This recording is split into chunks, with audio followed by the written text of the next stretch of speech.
शौचालयाला निघालं तरी पोरं हातात मोबाईल घेऊन जाणार. एक बरोबर आहे ना, एका हातात मोबाईल दुसऱ्या हातात डबा. ते बसल्यावर रिंग वाजणार, काय करतो आता, काय करतो विचारल्यावर काय सांगायचं. त्याच्यात खेड्यापाड्यात बसायचं म्हणजे कुठंतरी बांधाच्या पलीकडं झुडपाच्या पलीकडं. याला आवाज येत नाही, हे तीनदा उठून उभं राहणार, का रेंज नाही, थोडं मोठ्यानं बोल म्हणते. बरं शौचालयात सगळ्याला रेंज असते, पण स्वच्छतेची रेंज कधी आमच्या डोक्यात येणार आहे? कधी आम्ही या सगळ्या गोष्टींचा विचार करणार आहोत? आता तुम्हाला सांगतो, मला आता इथून घरी जायला 2-3 वाजत असतात रात्री. कोणती बायको 3 वाजता आनंदात दार उघडते? ती चिडूनच उघडत असते. तिने असं चिडून दार उघडलं ना, आपण फक्त असं 30 सेकंद तिच्याकडे राजेश खन्नासारखं बघायचं, म्हणायचं तू ये म्हणून चाललंय, नाहीतर आपलं काय खरं आहे का? ती बिचारी अख्ख्या गल्लीत सांगते 1 नंबर नवरा आहे म्हणते. काय लागतं आनंदात ठेवायला? ज्या घरातली स्त्री सुखी ते घर सुखी. भाऊबीजेच्या दिवशी, रक्षाबंधनच्या दिवशी भावाला एकच मागणं मागायचं. त्याला सांगायचं जेवढं आदर माझा करतो ना, तेवढाच आदर इतरांच्या बहिणीचा कर. म्हणजे कोणत्या बहिणीसाठी मोर्चे काढावे लागणार नाहीत, कॅन्डल मार्च काढावे लागणार नाहीत. एवढं जर तुम्ही केलं ना तरीसुद्धा खूप झालं. आज गणेश शिंदे आपल्याशी बोलायला आलेत. तरुण, तडफदार आणि असे वक्ते की जे बोलतात ते त्यांच्या जीवनात करण्यासाठी धडपडतात. सातत्याने उत्तम मार्गदर्शन करणं, तरुणाईला पुढे घेऊन जाणं. नगर जिल्ह्यातले आहेत. गणेशजी, मी तुमचं स्वागत करतो माझ्या गावात, माझ्या शाळेत, माझ्या मुलांबरोबर, माझ्या सगळ्या ज्येष्ठांबरोबर. आज तुम्ही आलात त्याचा आनंद व्यक्त करतो. अधिक वेळ आपला घेत नाही. मंचावरील सगळ्यांनाच नमस्कार करतो, आपल्याला नमस्कार करतो आणि जोरदार टाळ्यांनी स्वागत करतो गणेश शिंदे. आज या व्याख्यानमालेतून मी काय कुठले ज्ञानाचे डोस पाजायला आलेलो नाही किंवा असं वागा वगैरे असलं काही सांगायला आलेलं नाही आहे. पण ज्यावेळेस मी आलो आणि दीपस्तंभ फाउंडेशनचं काम पाहिलं त्यावेळेस मला असं वाटलं, जगाच्या नकाशामध्ये ना तुमची गाडी, घोडी, बंगला, बँक बॅलन्स असलं काही दिसत नाही. जगाच्या नकाशात दिसतं ते फक्त तुमचं काम. आत्तापर्यंत तुम्ही अनेक ठिकाणी साहेब व्याख्यानाला गेला. आत्ता तर कोण बनेगा करोडपतीमध्ये सगळ्यांनी पाहिलं. तुम्हाला कधी प्रश्न विचारला का हो कुठल्या संयोजकांनी की साहेब किती बॅलन्स आहे अकाउंटला? मला माझ्या आयुष्यात आजपर्यंत कधी कुठं व्याख्यानाला गेलं आणि कुणी विचारलं आहे पाकिटात किती पैसे आहेत किंवा अकाउंटला किती पैसे आहेत, असं कुणीच कुणाला विचारत नाही हो. आणि आता तर इथं कुणीतरी सांगितलं 83 वय, 60-65 ह्या वयात जर तुम्ही आलात तर 2च प्रश्न विचारले जातात. तुम्हाला कुणीही विचारत नाही तुमची प्रॉपर्टी किती आहे. 60 नंतर प्रत्येक आईवडिलांना सहसा 2च प्रश्न विचारले जातात जर कुठे भेटलात एकमेकांना तर. ठराविक वयानंतर पहिला प्रश्न विचारला जातो तब्येत कशी आहे, आणि दुसरा प्रश्न विचारला जातो मुलं काय करतात. आणि मला वाटतं या दोनही प्रश्नांची उत्तर जर दणदणीत द्यायची असतील, ही तब्येत एकदम भारी आहे आणि पोरगा तर तुम्हाला माहीत आहे काय करतो, तर त्याच्यासाठी आत्ता पेरण करावी लागेल, आत्ता ठरवावं लागेल की नेमकं काय पेरायचं. माझ्या वडिलांना मी विचारलं होतं आज जो विषय मला ज्यावेळेस संयोजकांचा फोन आला की कुठल्या विषयावर बोलणार आहात, म्हटलं मी बोलतो जीवन सुंदर आहे. जगणं कधी सुंदर होतं माहिती आहे? इतिहासाला आपल्या येण्याची आणि जाण्याची नोंद ठेवावी वाटली पाहिजे. ज्या दिवशी इतिहासाला वाटेल की याच्या येण्याची नोंद ठेवावी आणि जाण्याची नोंद ठेवावी, त्या दिवशी समजावं की अरे आपण जरा चांगलं जगलो. मी माझ्या वडिलांना विचारलं की जगणं कधी सुंदर होईल, काय फॉर्म्युला आहे का? आत्तापर्यंत तुम्ही अनेक पोरांनो गणितात वेगवेगळे फॉर्म्युला तुम्ही शिकलात. असा एखादा फॉर्म्युला आहे का की यानं जगणं सुंदर होऊन जाईल? तुम्ही कुठल्याही शॉपमध्ये गेला तर अनेक कॉस्मेटिक प्रोडक्ट्स तुम्हाला विकत मिळतील, पण असं आहे का हो काही औषध? अशी कुठली क्रीम आहे का? हां, चेहरा सुंदर होईल पण जगणं सुंदर व्हावं असं काय आहे का? मी वडिलांना विचारलं जगणं कधी सुंदर होईल. त्यांनी एक साधं उत्तर मला सांगितलं. ते म्हटलं जगणं जर सुंदर व्हावं असं वाटत असेल ना तर एक तुला साधं एक गंमत सांगतो. म्हणजे काय? म्हटलं आत्तापर्यंत तुला ज्या ज्या लोकांनी मदत केली त्या त्या लोकांची यादी कर. मी ती यादी करायला घेतली. आजपर्यंत आपल्याला किती लोकांनी मदत केली. 10वीला असताना मला फी भरायला पैसे नव्हते, माझ्या मित्राच्या वडिलांनी दिले होते, त्यांचं नाव घेतलं. 11वीला क्लासला ज्याच्या सायकलवरती बसून जायचो त्याचं नाव लिहिलं. 12वीच्या पेपरला ज्याच्या गाडीवर बसून जायचो त्याचं नाव लिहिलं. पुण्यात ज्या घरामध्ये पेंगेस्ट म्हणून राहिलो, ज्या मित्राच्या रूमवर काही दिवस राहिलो, अशी यादी करता करता 100-150 लोकांची यादी झाली आणि सांगितलं या 100-150 लोकांनी मला आजपर्यंत मदत केली आहे. वडिलांनी कौतुकानं पाठीवर थाप मारली, म्हणले नशीबवान आहे. म्हटलं का? म्हणले तुला ती लोक आठवतात ज्यांनी तुला मदत केली. म्हटलं आता दुसरं काम कर. म्हटलं काय? आत्तापर्यंत तू किती लोकांना मदत केली ना त्यांची जरा यादी कर म्हटली. मग मी ती यादी करायला घेतली. 4-6 लोकांपेक्षा आठवून 4-6 लोक, याच्यापेक्षा जास्त ती यादी होऊ शकली नाही. ते म्हटले जगणं सुंदर करायचा सोपा फॉर्म्युला हा आहे. म्हटलं कोणता? ज्या दिवशी तुझी दुसरी यादी पहिल्या यादीपेक्षा मोठी होईल ना त्या दिवशी जगणं सुंदर होऊन जाईल. की आपण किती लोकांचं जगणं सुंदर करू शकलो, किती लोकांना उभारी देऊ शकलो, किती लोकांच्या जीवनात परिवर्तन करू शकलो. आज दीपस्तंभकडे पाहिलं तर असं वाटतं की आपण किती खुशी आहोत. या माणसांनी केवढं मोठं काम उभं केलं, किती लोकांच्या आयुष्यात परिवर्तन घडून आणलं, किती लोकांना मदत केली असेल. आणि कदाचित मगाशी मी येताना गप्पा मारत होतो, त्यांनी मला सांगितलं आपण सगळ्या जगाचं दुःख नाही पुसू शकणार, पण मी जो विषय निवडलाय, जे क्षेत्र निवडलंय त्या क्षेत्रात मात्र जेवढं काम करता येईल ना तेवढं कर. महात्मा गांधींचं एक वाक्य पहा, अमर्याद क्षेत्रात मर्यादित काम करण्यापेक्षा मर्यादित क्षेत्रात अमर्याद काम करू. माझं क्षेत्र एखादं मर्यादित असेल, नाही मी दिव्यांगांसाठी काम करेल, मी अनाथ मुलांसाठी काम करेल, मी स्पर्धा परीक्षांसाठी काम करेल, पण त्याच्यात मी इतकं अमर्याद काम करेल की नाही ती माझी ओळख राहील किंवा त्याच्यासाठी म्हणून माझा जन्म आहे असं मला कधीतरी वाटावं. आणि मला पुन्हा पुन्हा आज असं वाटायला लागलंय की काम मात्र जगाच्या नकाशात दिसायला लागतं. म्हणून ठराविक वयात आपण स्वतःला प्रश्न विचारला पाहिजे. आज तुमच्या सहवासात आल्यानंतर तो प्रश्न राहून राहून मी स्वतःला विचारणार आहे की अरे काय आपण असं कोणतं काम करू शकलो की जी आपली ओळख ठरेल, काय दिसणार आहे जगाच्या नकाशात. म्हणजे मला नेहमी एक उदाहरण आठवतं. मी नगरजवळ एक छोटंसं गाव आहे, त्या गावात मी राहतो आणि आमच्याकडं एका माणसानं 2 कोटी रुपये खर्च करून बंगला बांधला होता. तर 2 कोटी रुपयाचा बंगला बांधला, सगळं गाव बघायला. तुम्ही पण पहा, आपण जर घर बांधलं तर मग ते वास्तुशांतीला सगळं गाव येते जेवायला, लोक येतात, कौतुक करतात. कोण विचारतं टाईल्स कुठून आणल्या, कोण म्हणतं कर्टन कुठून आणले. जसं जसं लोक विचारतात ना तसं तसं भारी वाटायला लागतं. आपण दिवसभर आनंदात असतो, लोक कौतुक करतात, काय बंगला बांधला, काय घर बांधलं. तेवढ्यात जाताना कोणतर म्हणते साहेब जरा किचनची दिशा, हे इतकं टेन्शनमध्ये येत आहे ना. त्याच्या डोक्यात घर लक्षात राहत नाही, कर्ज लक्षात राहत नाही, हप्ता लक्षात राहत नाही, काही नाही. येणाऱ्या पाहुण्या रावळ्याकडे सुद्धा बघत नाही, ते सारखं किचनकडे बघतंय, दिशा कोणती चुकली काय बघत. 2 कोटी रुपयाचा बंगला बांधला, सगळं गाव बघायला आलं. आमच्या गावात एक महाराज होते, महाराज काय बंगला बघायला आले नाही. याच्या डोक्यात एकच, सगळे आले आणि महाराज आले नाही. यानं गाडी पाठवली, महाराज घराला पाय लागले पाहिजेत. महाराज आले, महाराजांना पहिल्या मजल्यावर नेलं, दुसऱ्या मजल्यावर नेलं, तिसऱ्या मजल्यावर नेलं आणि तिसऱ्या मजल्यावर असा मोठा जगाचा नकाशा लावलेला होता.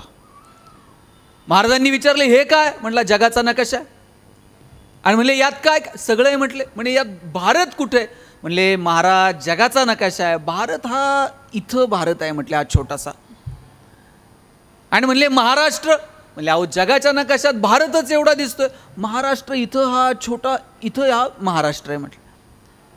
आणि म्हणले नगर, आता महाराष्ट्रच नाही म्हणले नगर, इथं हे बिंदू इथं नगर असलं पाहिजे म्हणले. आणि म्हणले आपलं केडगाव, आता ते म्हणलं महाराज आता नगर दिसतं आणि केडगाव. आणि म्हणले तुझा 2 कोटीचा बंगला कुठे यात? आणि महाराज म्हणले इथं जिल्हाच दिसना आणि माझा बंगला कुठून दिसायला लागलाय. महाराजांनी जाता जाता पाठीव थाप मारली, म्हणले राजा जगाच्या नकाशात जी गोष्ट कधीच दिसणार नाही ती कमवण्यासाठी आयुष्य वाया घातलं की. म्हटले तुझा बंगला, तुझी गाडी जगाच्या नकाशात दिसत नाही. महाजन सरांचा बंगला दिसतो का नाही मला माहित नाही जगाच्या नकाशात, पण दीपस्तंभ मात्र दिसणार आहे. पोपटराव पवारांनी हिवरे बाजार उभं केलं, हिवरे बाजार मात्र दिसणार आहे. अण्णांचं राळेगण मात्र दिसणार आहे. जगाच्या नकाशात काम दिसतं. तुम्ही कोणत्या क्षेत्रात काय करू लागलात. आणि जगणं सुंदर यानंच होणार आहे की आम्ही इतरांच्या आयुष्यात काय आनंद निर्माण करू शकलो, इतरांच्या जगण्यामध्ये आमच्यामुळे काय परिवर्तन होऊ शकलं. हे बा आपण माणसं आहोत, आपण जनावरं नाही आहोत. आपल्याला बोलता येतं, आपल्याला चालता येतं. परमेश्वराने ती कृपा केली आपल्यावरती की आपल्याला माणूस म्हणून जन्माला घातलं. म्हणजे आपल्यावरती सगळ्यात मोठे उपकार जर कोणते असतील तर मुळात आपण माणूस म्हणून जन्माला आलो. हा कधीही न संपणारा उपकार आहे परमेश्वराचा. आपल्याला भावना व्यक्त करता येतात, आपल्याला बोलता येतं, काहींना चांगलं बोलता येतं, त्यांच्यावर तर अनेक उपकार आहेत. काहींना चांगलं गाता येतं, त्यांच्यावर अनंत उपकार आहेत. भगवंतानं माणसावरती एवढे उपकार केलेत. आता आपल्याला ठरवायचे की या उपकारांची परतफेड आपण कशा पद्धतीनं करावी. रस्त्यावरच्या जनावरांना त्यांच्या भावना व्यक्त नाही करतायत. हायवेला येऊन बघा, रोज 2-3 कुत्री मरून पडलेली असतात. त्यांच्या पिलांना तक्रार करता येते का पोलीस स्टेशनला जाऊन, आमच्या बापाची चूक नव्हती, याचाच ब्रेक लागला नाही, आमची तक्रार दाखल करून घ्या? त्यांना नाही बोलता येत.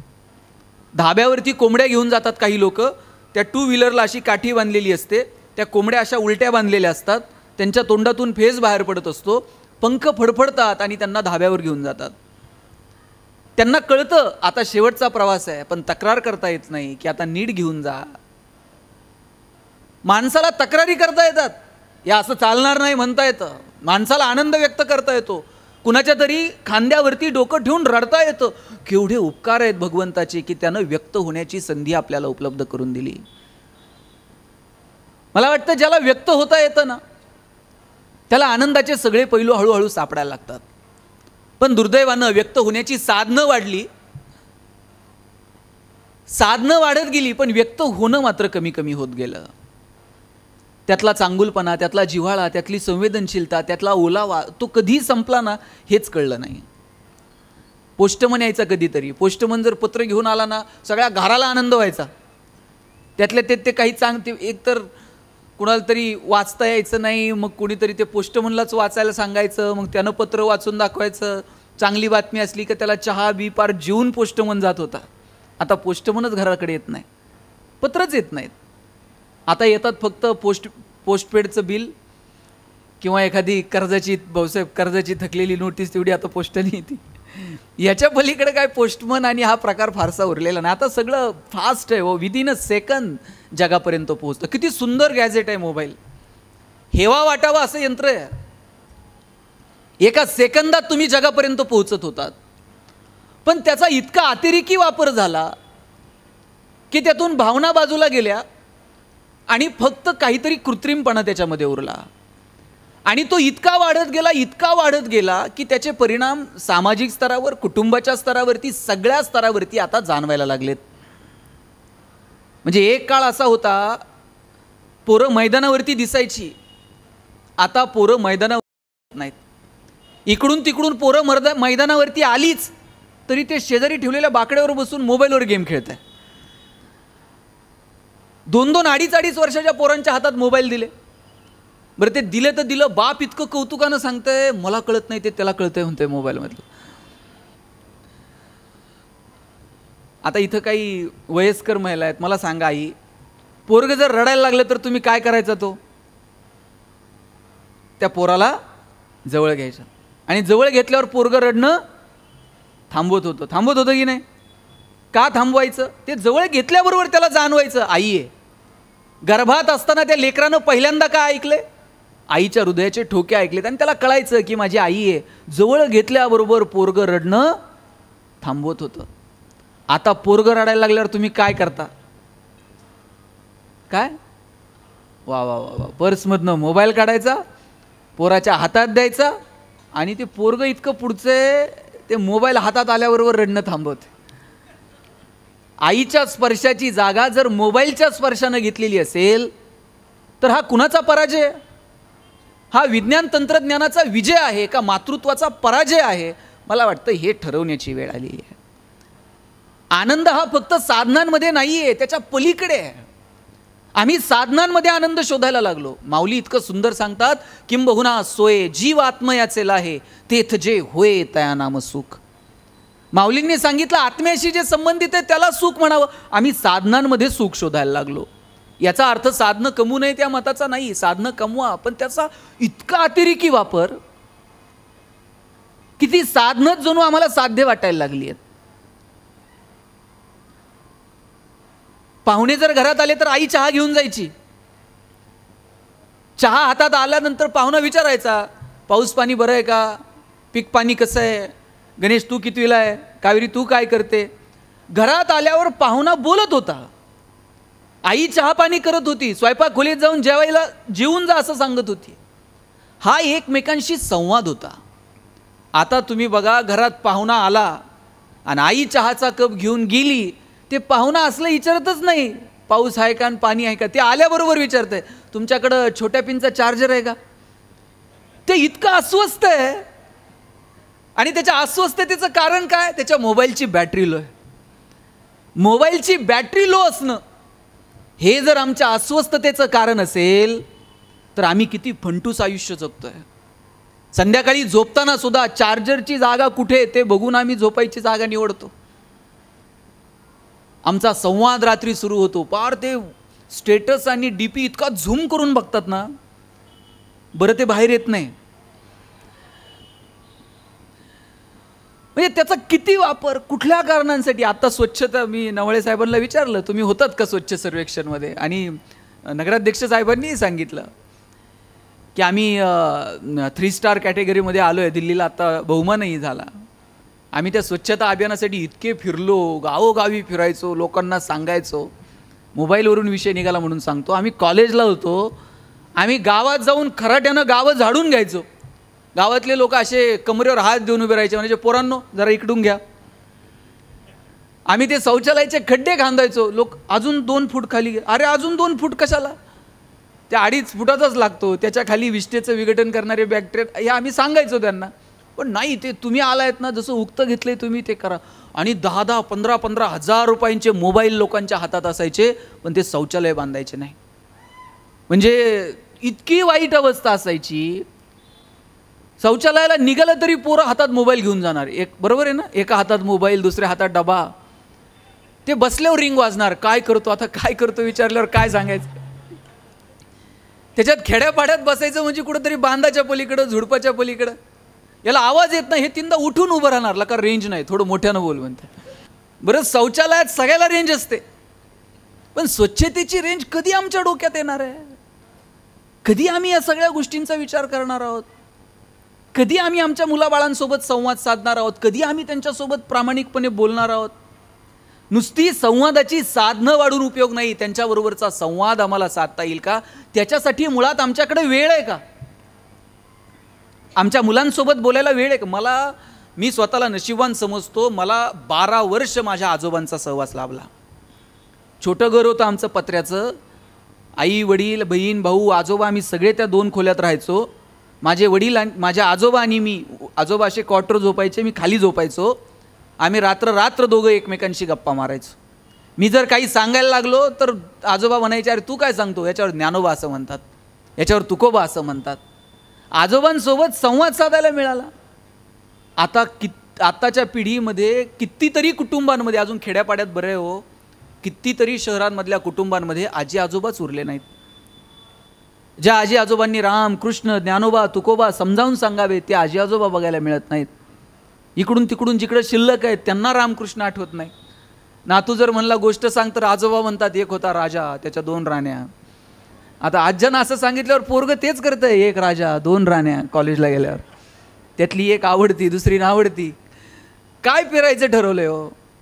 आम्ही जे पेरणार आहोत ना मुलाबाळांच्या बाबतीत, ते उगवणार आहे. म्हणून पहिलं आनंदाची बाजू जर कोणती असेल ना, तर ती संवाद आहे. आपल्याला संवाद साधता आला पाहिजे, बोलता आलं पाहिजे, लोकांच्या भावना समजून घेता आल्या पाहिजेत. आपल्या मुलांसोबत संवाद असावा, त्यांच्यासोबत बोलावं, त्यांना जवळ घ्यावं. आपल्या ज्या जगण्याच्या संकल्पना आहेत त्या त्यांच्यासमोर किमान नाही, त्यांच्यावर लादू तर नयेतच. ठराविक वयानंतर पोरांना काय करायचे ते करणारच आहेत, पण ठराविक वयापर्यंत तरी किमान त्यांच्यासोबत आमचा संवाद, आमचा स्पर्श असायला हवा. 10-10, 12-12 वर्षाची मुलं होईपर्यंत बापाच्या पायावर पाय टाकून झोपत होती. आता 2-2, 4-4 वर्षाच्या मुलांचे सेपरेट बेडरूम आहेत. जुन्या काळात आईबापाला शरीराचे धर्म नव्हते का, पण होते. पण ते जोपासत असताना त्यांनी मुलांचे स्पर्श ठराविक वयापर्यंत तुटू दिले नाहीत. आम्हाला तो स्पर्श तरी आम्हाला आमच्या लेकराला देता येईल का. बापानं नुसतं पुरीकडं पाहिलं ना तरी पुरीला वाटायला पाहिजे की अरे माझा बाप माझ्यासाठी हे करतो, मला चुकून चालणार नाही. बापानं पोराच्या नुसता पाठीवर थाप मारली तरी पोराला कळलं पाहिजे की अरे नाही, माझं चाललंय ते जरा चुकीचं आहे, बापाच्या फार वेगळ्या अपेक्षा आहेत माझ्याकडनं. पण त्याच्यासाठी किमान तो संवाद, ती भाषा आपल्याला येणाऱ्या पिढीसोबत ठेवावी लागेल. येणारी पिढी आपल्यापेक्षा प्रचंड पुढची आहे. आज आपण वेळ जर नाही दिला आणि यांच्यासोबत जर ते संवेदनशील नातं आपण नाही टिकवू शकलो, नाही जोपासू शकलो, तर ही पिढीसुद्धा येणाऱ्या काळात आपल्याला वेळ देणार नाही, हे लक्षात ठेवा. दोघं नवरा बायको आयुष्यभर पैसे कमवत बसले पण पोरांसाठी कधी वेळ दिला नाही. शेवटी दोनही पोरं डॉक्टर इंजिनियर झाली आणि परदेशात जाऊन सेटल झाली. आईबाप रोज फोन करायचे, तुम्ही तर भारतात या, नाहीतर आम्हाला तर घेऊन जा. पोरंही आली नाही, आईबापालाही नेलं नाही. एक दिवशी आई गेली. आई गेल्यावर बापानं फोन केला, जिवंत होती तोपर्यंत आला नाहीत, आज तुमची आई गेली, जमलं तर या. 2 मुलांपैकी एक मुलगा आला, आईला अग्नी दिला आणि लगेच परदेशात जायला निघाला. वडिलांनी विचारलं, राजा 8-10 दिवस थांब. ती होती तोपर्यंत जुने फोटो बघत दिवस काढले, आता घरात बोलायला माणूस उरलं नाही, जरा सवय लागेपर्यंत थांबशील. पोरानं बापाच्या हातात 50,000 रुपये टेकवले आणि सांगितलं, आईचा पेपरला फोटो द्या, भावपूर्ण श्रद्धांजली म्हणून आमच्या दोघांची नावं घाला, गावाला गोडधोड जीव घाला, पण 10 दिवस नाही थांबता यायचं. वडील म्हणले, तिनं 9 महिने पोटात वाढवलं. आई कधी म्हणली नाही, पोटाचं भाडं दे, टाळू भरली, तेलाचे पैसे दे. आम्ही तुमच्यासाठी कमवत बसलो रे, तुमच्यासाठी हिशोब मांडले नाही, तू हातात पैसे टेकून चालला. पोरगं म्हणलं, बाबा तुम्हाला आठवतं का, शाळेत पहिल्यांदा भाषण करणार होतो, तुम्हाला म्हटलं माझं भाषण ऐकायला या, तुम्ही 50 रुपयाची नोट हातात टेकवली, सांगितलं आज महत्त्वाची कामं आहेत, तू जा. शाळेत पहिल्यांदा गाणं म्हणणार होतो, म्हटलं बाबा 15 ऑगस्टला गाणं ऐकायला याल का, तुम्ही 100 रुपये हातात टेकवले पण कधी माझ्यासोबत शाळेत आला नाहीत. बाबा ज्यावेळेस मला वाटलं तुमच्या हातात हात घालून फिरावं त्यावेळेस तुमचा हात मिळाला नाही. ज्यावेळेस वाटलं तुमच्या खांद्यावर डोकं ठेवून रडावं, बाबा तुमचा खांदा मिळाला नाही. आता आमच्याकडं खूप पैसे आहेत पण 10 दिवस एवढा वेळ नाही. वडील म्हटले, दोघांना फोन केलता, एकटाच आला, थोरला का आला नाही. पोरगं म्हटलं, दादाला म्हटलं होतं चल, आईला शेवटचं बघून येऊ. मग दादा म्हटला, मला महत्त्वाची कामं आहेत, आईच्या वेळेस तू जा, बाबांच्या वेळेस मी जाईल. आई वडिलांना सुद्धा दिवसांसाठी वाटून घेणारी मुलं जन्माला येतील आणि याच्यासाठी साहेब आमची पिढी कारणीभूत नसेल, तुमच्या पिढीचा गाफीलपणा कारणीभूत असेल. आमच्यासाठी पैसे विषय कमवून ठेवायच्या फंदात अजिबात पडू नका. आमच्या मनगटात रग निर्माण करता येईल का कमवण्याची, आणि तेही चांगल्या मार्गानं. आमचे वडील सांगतात, वाईट मार्गानं मिळवलेले पैसे म्हणजे प्रेतावरची फुलं आहेत, हसूही देत नाहीत आणि रडूही देत नाहीत. 10 साखर कारखान्याचे शेअर्स घेता येतील पण डॉक्टर सांगतील चमचावर पण खाऊ नका. दिवाण बनवून घ्याल झोपायला 10 लाखाचा, पण डॉक्टर सांगतील मनक्यात गॅप आहे, चटईवर झोपत चला. आम्ही कुठे घेऊन जाणार आहोत. एक दिवस असा येईल की तुम्हाला तुमची प्रगती समाधानाच्या पातळीवरती मोजावी लागेल. तुम्हाला मी साधं उदाहरण सांगतो. मी ज्यावेळेस कॉलेजला गेलो त्यावेळेस माझ्या सरांनी मला विचारलं, गणेश तुला MBA कशात करायचं. म्हटलं मला ह्युमन रिसोर्स मॅनेजमेंटमध्ये MBA करायचं.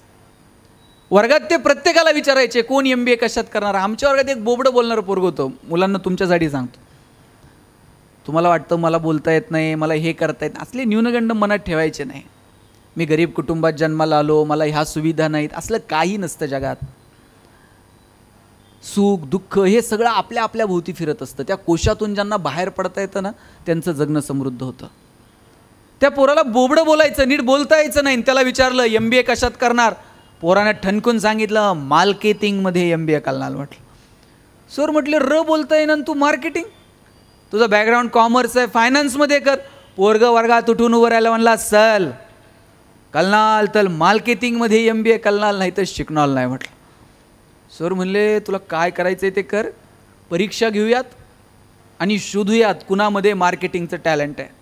म्हटलं ठीक आहे. आम्हाला 100 पोरांनो रामायणाच्या प्रती दिल्या आणि सांगितलं या रामायणाच्या प्रती बाजारात जाऊन विकून यायच्या. ज्याच्या सगळ्यात जास्त प्रती विकल्या जातील आपण समजूयात की त्याच्यामध्ये मार्केटिंगचं टॅलेंट आहे. म्हटलं ठीक आहे. आम्हाला वाटलं आम्ही बोलणारी पोरं अशा 100 प्रती विकून येऊ बाजारात. 8 दिवस बाजारात फिरलो. 9व्या दिवशी वर्गात आलो, सरांनी विचारलं, गणेश 100 पैकी किती प्रती गेल्या? म्हटलं 4. राहुल 8, संतोष 10. मार्क मिळवणारी पोरं पण 20 पेक्षा जास्त प्रती कुणाच्याच गेल्या नाही. ते बोबडं बोलणारं पोरगं मागच्या बाकावर बसायचं. त्याला विचारलं, तुझ्या किती गेल्या रे? म्हणला, सल 100च्या 100 प्रती विकून आलं. म्हटलं, सर म्हटले, केलं काय? मार्केटिंगची कोणती स्ट्रॅटेजी, कोणतं रेफरन्स बुक? म्हणला, काहीच केलं नाही. म्हटले, मग? लोकांच्या दालात जायचो, उभं राहायचो, बेल दाबायचो, लोक बाहेर यायची, लोक बाहेर आली की समोर रामायण ठेवायचो आणि सांगायचं, हे रामायण विकत घेता का वाचून दाखवू? लोक म्हणायची, वाचून नको दाखवू, तुझं रामायण विकत घेतो. आता बोबडं बोलणं विकनेस आहे का स्ट्रेंथ आहे? आणि त्यानं जर तो तसाच दाबून ठेवला असता तर स्ट्रेंथ ठरला असता का? निश्चित ठरला नसता. आपल्या प्रत्येकात काहीतरी वेगळेपण आहे हो. ते वेगळेपण आपल्याला ओळखता आलं पाहिजे. ज्या दिवशी आपल्याला आपल्यातलं वेगळेपण सापडलं ना, त्या दिवशी जगणं सुंदर आहे. आणि तुमच्यासाठी मदत करणारे असे असंख्य हात आहेत हो. ज्या दिवशी असं वाटेल ना आपल्याकडे काय थोडंसं असं खचल्यासारखं वाटेल, त्यावेळेस सरांकडे बघायचं. मला वाटतं आईबाप म्हणून काही नाही तर किमान मोठी स्वप्न तर पोरांना दाखवा की अरे तू करू शकतो, मी आहे तुझ्यासोबत. ते पोरगं काही वेगळं करायला गेलं का बाप सांगतंय, अंथरूण पाहून पाय पसर. चला, ते पोरगं हातपाय खोडून खोडून मरून गेलं, पण बापानं काही त्याला कधी, बापानं सांगितलं पाहिजे हातपाय पसर, अंथरुणाचं काय करायचं तुझा बाप बघल. एवढी धमक आपल्याला आपल्या लेकरात निर्माण करता आली पाहिजे. ही धमक, ही स्वप्न तरी किमान आपल्याला आपल्या मुलांना दाखवता आली पाहिजेत. अहो, आयुष्यातला संघर्ष, त्यात सुद्धा मजा आहे. ज्यावेळेस तह झाला आणि किल्ले द्यावे लागले मिर्झा राजेला, औरंगजेबाला भेटायला निघाले राजे. जाताना एकटे गेले का? एकटे जाऊ शकले असते, पण संभाजीराजांना घेऊन गेले. एखादा बाप म्हटला असता पोराला इकडं संकटात कुठं, पण शिवाजीराजे घेऊन गेले संभाजीराजांना. का? आत्तापर्यंत तू जिंकणं बघितलं, संघर्ष सुद्धा कळायला नको? आयुष्यातला संघर्ष कळावा. मधला जो प्रवास आहे, या प्रवासात काहीतरी गप्पा झाल्या असतील का नाही शिवाजीराजांच्या आणि संभाजीराजांच्या? तिथं आग्र्याला पोहोचेपर्यंत काय बोलले असतील शिवाजीराजे संभाजीराजांना? स्विस बँकेत आपला अकाउंट आहे, पासवर्ड सांगून जातो, पुण्यात आपले 2 फ्लॅट आहेत. काय बोलले का असतील शिवाजीराजे? शिवाजीराजांनी सांगितलं असेल, शंभूराजे आत्तापर्यंत जिंकणं बघितलं, चला आता संघर्ष पहा. घेऊन गेले. राजबिंडा संभाजीराजा पाहिला ना, औरंगजेबाने एक हत्ती भेट म्हणून दिला संभाजीराजांना. आणि थोडीशी गंमत करावी म्हणून दिलेर खान म्हटला, शंभूराजे आप इतने छोटे हो और हाथी इतना बड़ा है, इस हाथी को आप महाराष्ट्र में कैसे ले जाओगे? एवढा एवढासा संभाजी राजा दिलेर खानाच्या डोळ्यात डोळे घालून सांगतोय, तो जानवर है, बैठ कर जाएंगे, नहीं आया तो खींच कर ले जाएंगे, लेकिन हमारे आबा साहब ने जो आपको किले दिए हैं वो तो अभी महाराष्ट्र में है, उन्हें आप आगरा कैसे ले आओगे? एवढा एवढासा संभाजी राजा, पण माहीत होतं तहात दिलेत, गेल्यावर घेऊ की परत? आत्ता तहात दिलेत तुम्हाला, महाराष्ट्रात गेल्यावर परत घेऊ. अरे लढणं काय असतं पेट. अरे कोणत्याही संकटाच्या समोर आहे ना, असं छाती काढून उभं राहता आलं पाहिजे. संकटाला सुद्धा वाटलं पाहिजे कुठून याच्या नादाला लागलो. तुम्हाला ते महमूदचा पिक्चर माहिती आहे का? ते महमूद, आता तुम्ही तुमच्या पिढीने हे पिक्चर पाहिले असतील. मला तो सीन इतका माझ्या मनावर कोरला गेला. त्या महमूदच्या अशी छातीवर बंदूक ठेवली आहे का गुंडानं, आणि त्याला विचारलं, बोल तेरी आखरी ख्वाहिश काय? कसलं संकट आहे हे? छातीवर बंदूक ठेवून त्याला विचारलं, बोल तेरी आखरी ख्वाहिश क्या है? महमूद म्हटला, आखरी ख्वाहिश तेरी बंदूक मुझे दे दे म्हटला.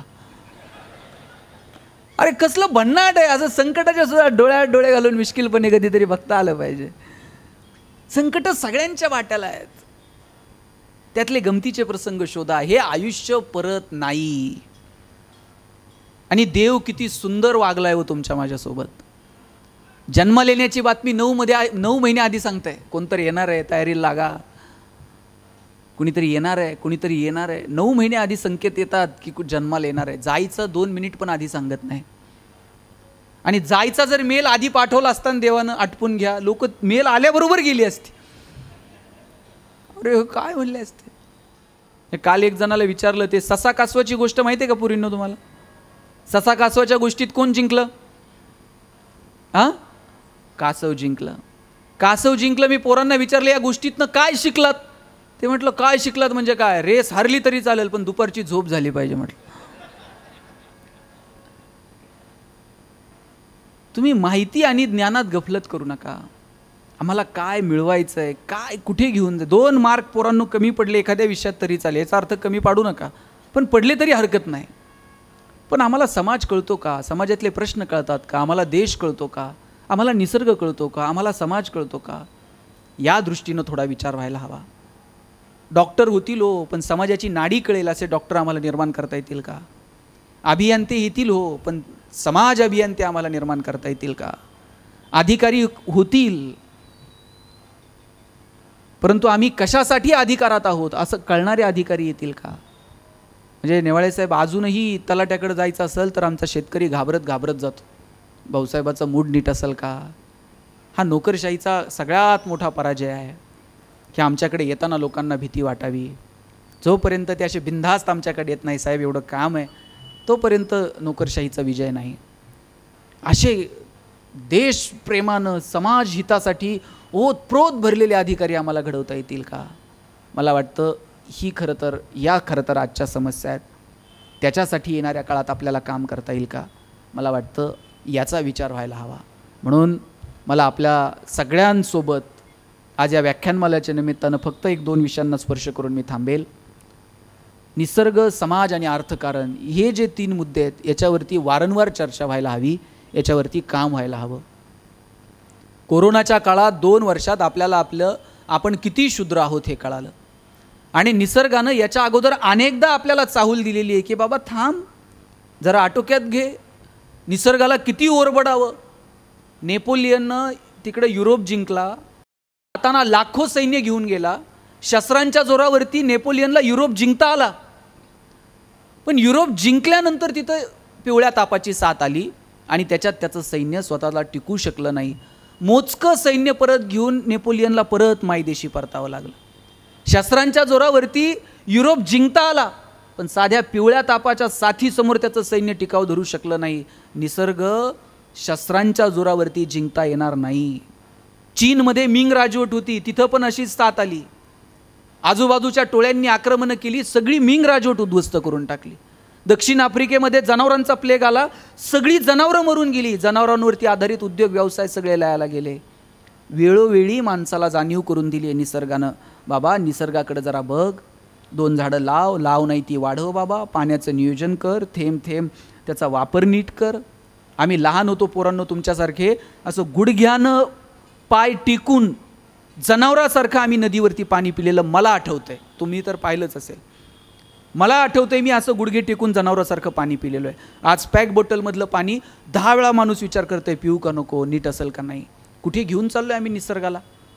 ताई आंब्याच्या सीझनमध्ये जर आम्ही गावात गेलो, कोणत्याही घरात जाऊन आम्ही आंबे खात होतो, एवढे आंबे गावात होते. आता बांधावर आंब्याचं झाड सापडत नाही. आंबे कसे पिकवलेत हे आम्हाला माहीत नाही. बोराच्या सीझनमध्ये गेलो, गावातल्या 2-4 पोरांची तरी डोकी फुटलेली असायची.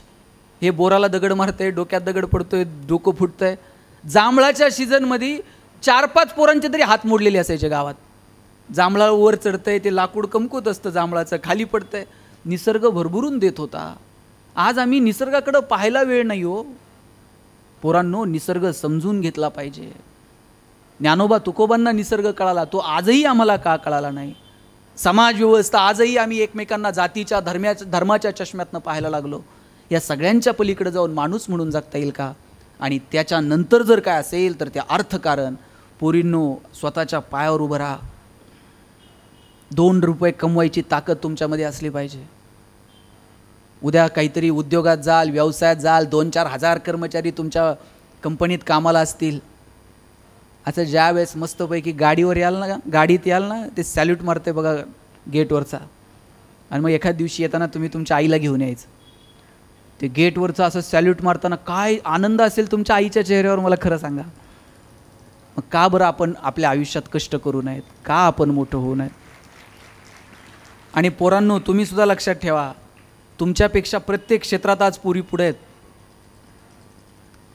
तुम्हाला राग आला का? राग अजिबात येऊन देऊ नका. पोरी किती हुशार असल्या तरी शेवटी तुम्हालाच मिळणार आहेत. फक्त आत्तापर्यंत चॉईस तुमच्याकडे होता, इथून पुढे तुमच्याकडे असणार आहे. म्हणजे अशा ह्या एकमेकीला फोन करतील, हे चल जरा पुण्याला जाऊन येऊ. मग पुढची मुलगी विचारेल पुण्याला काय, ते मुलाचे वडील 10 दिवस झाले फोन करतायत, मुलगा बघून जा, मला वेळ नाही, चल येते का जरा मुलगा बघून. मग या 4-5 जणी गाडी काढणार, मुलगा बघायला जाणार. पोराचा भाऊ दारात कुठंतरी रांगोळी काढत असणार. तुम्ही अशी गाडी लावायची, आज सोफ्यावर जाऊन बसायचं, असा पायावर पाय टाकायचा, मग पोरगा तिकडनं चहा पोहे घेऊन येणार. मग तुम्ही असं डोळ्यात डोळे घालून विचारायचं, का रे स्वयंपाक बिपाक जमतो का. पोरींनी होकार दिला तरच आपली लग्न होतील. लक्ष, आता आमची झाली. खरं तर मुलगा मुलगी असा कोणताही भेदभाव न करता आपल्या मुलींना शिकवा. घराचं घरपण जर कशात आहे ना, या लहान बाळांमध्ये, या लेकरांमध्ये, या पोरींमध्ये लक्षात ठेवा. ज्या घरातली स्त्री सुखी ना पोरांनो, ते घर सुखी. मग ती तुमची आई असेल, तुमची बहीण असेल, तुमची पत्नी असेल, घरातली स्त्री आनंदात असली पाहिजे, ती सुखी असली पाहिजे. आणि हे इतके भोळे आहेत ना, यांना काय लागत नाही हो सुखात ठेवायला. यांना काय तुम्ही रोज चेक दिला पाहिजे असं काय नाही, हे काही विचारत. फक्त कधीतरी त्यांच्या कष्टाचं, त्यांच्या प्रेमाचं कधीतरी कौतुक केलं. आता तुम्हाला सांगतो, मला आता इथून घरी जायला 2-3 वाजत असतात रात्री. कोणती बायको 3 वाजता आनंदात दार उघडते? ती चिडूनच उघडत असते. तिने असं चिडून दार उघडलं ना, आपण फक्त असं 30 सेकंद तिच्याकडे राजेश खन्नासारखं बघायचं, म्हणायचं तू ये म्हणून चाललंय, नाहीतर आपलं काय खरं आहे का. ती बिचारी अख्ख्या गल्लीत सांगते 1 नंबर नवरा आहे म्हणते. काय लागतं आनंदात ठेवायला. ज्या घरातली स्त्री सुखी ते घर सुखी. आणि पोरींनो, ते राखी पौर्णिमेला भाऊ गिफ्ट देतो की नाही तुम्हाला? काय देतो? कॅडबरी सेलिब्रेशन, अजून काय असलं काहीतरी देते ते तुम्हाला. त्याला म्हणायचं हे ठेव बाजूला, मला एक शब्द दे म्हणायचं. भाऊबीजेच्या दिवशी, रक्षाबंधनच्या दिवशी भावाला एकच मागणं मागायचं. त्याला सांगायचं जेवढं आदर माझा करतो ना, तेवढाच आदर इतरांच्या बहिणीचा कर. म्हणजे कोणत्या बहिणीसाठी मोर्चे काढावे लागणार नाहीत, कॅन्डल मार्च काढावे लागणार नाहीत. एवढं जर तुम्ही केलं ना तरीसुद्धा खूप झालं. आणि म्हणून जाताना हा संदेश देईल की पोरींना शिकवा. या जगाची निर्मिती, ह्या निसर्ग हा तुमच्यापासून आहे हो. आई म्हणून तुमच्याकडे पाहिलं जातं, बहीण म्हणून. अहो, ज्ञानोबा ताटी लावून बसले होते. ज्ञानोबांना ताटी उघडा कुणी सांगावं? कोणात एवढं धाडस आहे की ज्ञानोबांना जाऊन म्हणायचं ताटी उघडा? एवढी एवढीशी मुक्ताई पुढे गेली आणि म्हणाली चिंता क्रोध मागे सारा, ताटी उघडा ज्ञानेश्वरा. एवढ्याशा मुक्ताईनं हाक दिली, म्हणून ज्ञानोबांनी ताटी उघडली आणि म्हणून ज्ञानेश्वरी तुमच्या माझ्यासमोर आहे. 1400 वर्ष जगले चांगदेव महाराज. कोरं पत्र पाठवलं, मुक्ताईच्या हातात पडलं. मुक्ताई म्हणली चांगदेवा 1400 वर्ष जगलात, पण कोरे ते कोरेच राहिलात. 1400 वर्ष जगलेल्या चांगदेव महाराजांना एवढ्याशा मुक्ताईनं जगण्याचा अर्थ समजून सांगितला.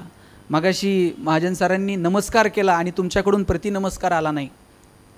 हे सगळे भावंड नामदेवरायांना भेटायला गेलते, निवृत्ती, ज्ञानदेव, सोपानन, मुक्ताई. ह्या सगळ्यांनी नमस्कार केला, पण मुक्तीनं मात्र नमस्कार केला नाही. आणि जाताना ज्ञानोबा चिडले, म्हणले मुक्ते आम्ही सगळ्यांनी नामदेवरायाला नमस्कार केला, तू का केला नाही? तेव्हा मुक्ताई म्हटली दादा तुम्ही जेवढा समजता ना तेवढा नामा अजून मोठा झाला नाही. ते म्हणले काय म्हणतेस? नामदेवरायांचा अधिकार एवढा आहे, नामदेवराय जर कीर्तनाला लागले तर देवसुद्धा नाचतो, आणि तू म्हणती नामा अजून मोठा झाला नाही. मुक्ताई म्हणली दादा साधा शिष्टाचार आहे, नमस्काराला प्रतिनमस्कार करायचा असतो. तुम्ही नमस्कार केल्यानंतर नामदेवरायांनी तुम्हाला नमस्कार केला नाही, नामा अजून मोठा झाला नाही. आणि मुक्ताईंनी बोलून घेतलं नामदेवरायांना.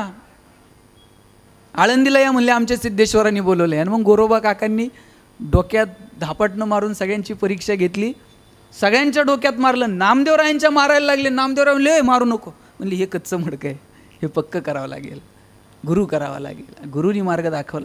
सांगायचं तात्पर्य मुलींमध्ये प्रचंड ताकद आहे, त्यांना शिकवा. नाही म्हणले ते पोरगी नको. म्हणले का? ते वंशाला दिवा लागतो म्हणले. वंशाला काय पंथी चालत नाही का? नाही म्हणले पण ते चितेला आग लावायला पोरगी नको का? मला खरं सांगा, गॅस कोण चांगलं पेटवतं? चूल कोण चांगलं पेटवतं? आणि मग चिता कोण चांगली पेटवल? त्याला पोरगाच कशाला पाहिजे हो? मुलगी घराचं घरपण आहे, म्हणून तिला शिकवा, तिच्यासाठी मोठी स्वप्न बघा, तिला जेवढं करता येईल तेवढं तिच्यासाठी करा. मुलगा मुलगी असा भेदभाव न करता त्यांना भरभरून जेवढं देता येईल ना तेवढं द्या. तुम्ही त्यांच्यासाठी किती संपत्ती कमवली हे महत्त्वाचं नाही, पण तुम्ही त्यांना किती प्रेम, किती आस्था, किती त्यांच्याशी बोललात, किती संवाद साधलात, त्यांच्यामध्ये किती धाडस निर्माण करू शकलात, त्यांच्यामध्ये किती ताकद निर्माण करू शकलात, मला वाटतं ती महत्त्वाची आहे. त्यासाठी आपण भरभरून काम करू, एकमेकांचं जगणं सुंदर व्हावं याच्यासाठी प्रयत्न करू. आयुष्यातल्या छोट्या छोट्या गोष्टींचा आनंद घ्यायला विसरू नका. मोठी स्वप्न बघा, पण छोट्या गोष्टीचा आनंद घेणं मात्र विसरू नये. शेवटच्या 1 मिनिटात सांगतो, मला असं नेहमी वाटतं की छोट्या छोट्या गोष्टींमध्ये आनंद आहे आणि तो आपण घेतला पाहिजे. ते आनंदाचे क्षण, आयुष्य निघून गेलं ना, मग कळतं की अरे ते जगायचं राहून गेलं. श्वास थांबल्यानंतर जगण्याची सुविधा अद्याप उपलब्ध नाही. श्वास थांबला की सगळं संपलं. जोपर्यंत श्वास आहे तोपर्यंत जे करायचं आहे ते करून घ्यावं, आनंदानं जगून घ्यावं. नंतर तुम्ही म्हटलात की नाही ही अमुक एक गोष्ट राहिली, नाही करता येणार, म्हणून साध्या साध्या गोष्टींमधला आनंद घेता आला पाहिजे. माझे वडील शिक्षक, आमचं घर पत्र्याचं, अख्ख्या कॉलनीत सगळ्यांची घरं स्लॅबची, आमचंच एक पत्र्याचं. मी आईला म्हणायचो, आई सगळ्यांचं स्लॅबचं ना आपलंच पत्र्याचं का? आई म्हणायची तुझे वडील शिक्षक आहेत म्हणून घर पत्र्याचं. मला आता शासनाचा GR आहे का शिक्षकांनी स्लॅबची घरं बांधे? ती म्हणायची कार्ट्या नशिबान आहेस पत्र्याच्या घरात जन्माला आला. म्हटलं का? ती म्हणायची बघ घर गरम व्हायला लागलं का तुला कळतं उन्हाळा सुरू झाला आहे, घर गळायला लागलं का तुला कळतं पावसाळा सुरू झाला आहे. शेजारच्या स्लॅबच्या घरात उन्हाळाही कळत नाही पावसाळाही कळत नाही. खास ऋतूंची ओळख व्हावी म्हणून भूगोल शिकवणाऱ्या तुझ्या बापानं असलं मॉडेल उभं केलं आहे म्हणायचे. काय मजा होती हो जगण्यामध्ये. वडील एक चॉकलेट आणायचे आणि माझ्या बहिणीच्या हातात द्यायचे पुरींनो आणि सांगायचे गणेशाने तू अर्धा अर्ध करून खा. ताई चॉकलेटचे 2 भाग करायची, एक मोठा आणि एक, आणि ताई चॉकलेटचा मोठा भाग मला द्यायची आणि छोटा स्वतःला ठेवायची. चॉकलेट छोटं होतं पण आभाळा एवढा संस्कार करून गेलं. मोठ्या लोकांनी मोठ्या गोष्टी मोठ्या मनानं छोट्या लोकांना द्यायच्या असतात आणि जगात हे फक्त बहीण करू शकते, दुसरं कोणी नाही. म्हणून बहिणीचा सन्मान करा, आपल्याही आणि इतरांच्याही. तुम्ही ते म्हातारी माहिती आहे पुरींनो झाडातनं बाहेर यायची, पाहिली का तुम्ही? ती म्हातारी अजूनही तरुण आहे, पण ऐन तारुण्यात व्यसनाच्या नादी लागून आमची पोरं कधी म्हातारी झाली ते मात्र कळलं नाही. तुम्ही वहीत कधी मोराचा पीस ठेवला आहे का? नाही ठेवला? ठेवून बघा. आम्ही ठेवायचो लहान असताना. आम्ही मोराचा पीस ठेवला तर आमचे सिनियर सांगायचे अजून 2 वर्ष ठेवायचा. म्हटलं मग काय होतं? म्हणले त्याला पिल्लू होतं. कधीच झालं नाही ते, पण वेड्या आशेनं 2-2 वर्ष तो मोराचा पीस वहीत आम्ही जपून ठेवला. म्हणून या छोट्या क्षणांचा मस्त आनंद घ्या, हसत राहा. मी एक पुस्तक लिहिलं सुख नावाचं, कॉलेजला असतानाच लिहिलं होतं, पण त्याच्यावर एक पहिलं वाक्य लिहिलं होतं मी, no once more, no retake for any moment, so keep smiling.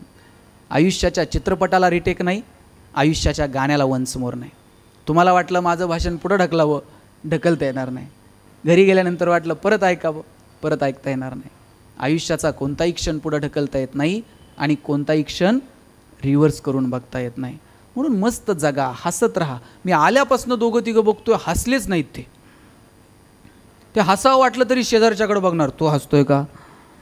ते हसत नाही, मग मी का हसू? माणसालाच हसता येतं साहेब, जनावरांना येतं का हसता? खरं सांगा ताई, शेणकूर करायला गोठ्यात गेलाय आणि एखाद्या म्हशीनं छान स्माईल दिली, असं झालंय कधी? म्हैस म्हणते का प्लीज वेलकम इन गोठा विथ स्माईल? गाढवाला कधी हसताना बघितलंय का? ज्या दिवशी साहेब गाढव हसायला सुरुवात करते ना, त्या दिवशी समजायचं गाढवाचा प्रवास मानवत्वाकडे सुरू झाला. आणि ज्या दिवशी माणूस हसायचं बंद करते त्या दिवशी समजायचं माणसाचा प्रवास तुमचं तुम्ही समजून घ्या कुठे झाला. म्हणून मस्त राहा, हसत राहा आणि कितीही मोठे झाला. मगाशी 1 मिनिटं घेतो शेवटचा. महाजन सरांना त्यांचे शिक्षक भेटले आणि ते मला ओळख करून देताना म्हटले ही सगळी व्याख्यानमाला ना हेच सगळं करतात, माझा याच्यात टाचणी इतका पण रोल नाही आहे. त्यावेळेस ते म्हटले की नाही सगळं हे म्हणजे सगळं करूनसुद्धा मी कुणी नाही हा भाव आपल्या मनात कायम असला पाहिजे, तर भगवंतसुद्धा भरभरून देतो. एक शेवटचं उदाहरण सांगून थांबतो. एक राजा होता, त्या राजाला भेटायला एक माणूस चालला होता आणि ते तिथे जाताना ते शिपायांनी अडवलं. ते म्हणले अरे डायरेक्ट दरबारात चाललाय, तू कोण आहे? तो म्हणला तुम्हाला माहीत नाही मी कोण आहे, डायरेक्ट मला परवानगी पाहिजे. तू म्हणले अरे बाबा तू काय या राज्यात कुणी शिपाई का की तुला इथून जायला परवानगी आहे? हे म्हणला शिपाई, उससे बडकर हूँ म्हटला मैं. अरे म्हणले तुम कोई सैनिक हो? म्हणला उससे भी बडकर हूँ. तो सैनिक सरदार हो? सरदार, उससे भी बडकर हूँ म्हटलं. क्या प्रधान हो? म्हणा प्रधान से भी बड. क्या तुम राजा हो? राजा से भी बढ़कर हो म्हटलं. आता म्हणलं राजापेक्षा राजा की गुरु हो. म्हणलं उससे भी बढ़कर हो. क्या तुम खुदा हो. तो म्हणला अरे खुदा उससे भी बढ़कर. अरे उससे बढ़कर तो म्हणले कुछ भी नहीं. हाँ म्हणला वही हूँ मैं कुछ भी नहीं. हे असलं कुछ भी नाही होता आलं पाहिजे. ते ज्या दिवशी होता येतं ना त्या दिवशी मस्त जगता येतं. खूप खूप शुभेच्छा. No once more, no retake for any moment. So please please please dear friends keep smiling. Thanks lot.